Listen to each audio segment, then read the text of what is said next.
Today we will discuss mole fraction. तो किसी भी कंपोनेंट का मोल फ्रैक्शन निकालने के लिए सबसे पहले नंबर ऑफ मोल्स फाइंड करेंगे उस कंपोनेंट का, और अपॉन में total number of mole of all the component रखेंगे, तो इस तरह हमारा मोल फ्रैक्शन निकल जाएगा।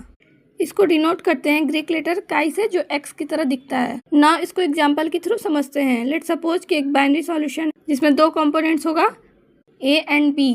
तो अगर हम कहें कि ए कंपोनेंट्स का मोल फ्रैक्शन निकालो, तो इसको लिखेंगे chi A equal to number of moles A का अपॉन में number of moles all the component होगा, तो इसलिए number of moles of A plus number of moles of B. इस तरह ए कंपोनेंट का मोल फ्रैक्शन निकल जाएगा। सिमिलरली बी का निकालना होगा तो वैसे ही निकाल लेंगे, number of moles of B upon में number of moles of A and B. इससे हमें पता चल रहा है component A plus component B करेंगे तो हमेशा 1 ही आएगा। ना इसको एक क्वेश्चन के थ्रू समझते हैं। कह रहा है कि calculate the mole of ethylene glycol C2H6O2 in a solution of containing 20% of C2H6 by mass। तो सबसे पहले लेट सपोज करेंगे कि हमारे पास कितना है, 100 ग्राम ऑफ सॉल्यूशन है। क्योंकि ये बाय मास कह रहा है तो इसलिए इसको ग्राम में लेंगे, और इथिलीन ग्लाइकोल का दिया है कि 20%, तो 20 ग्राम हो जाएगा, और 80 ग्राम वाटर।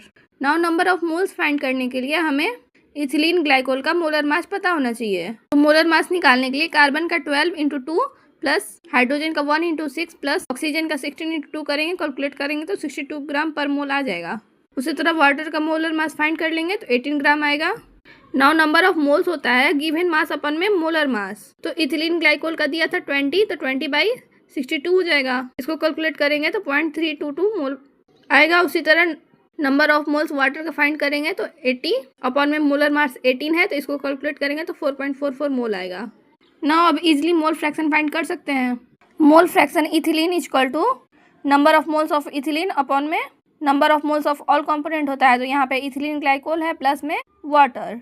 तो इथिलीन ग्लाइकोल में नंबर ऑफ मोल हमने फाइंड किया था 0.322 अपॉन में 0.322 प्लस 4.44 हो जाएगा। इसको कैलकुलेट करेंगे तो 0.068 आ जाएगा। उसी तरह वाटर का मोल फ्रैक्शन निकालेंगे, number of moles of water upon में ऑल कंपोनेंट होगा। तो वाटर का हमने निकाला था 4.444, और नंबर ऑफ मोल्स रख देंगे इथिलीन ग्लाइकोल और वाटर का।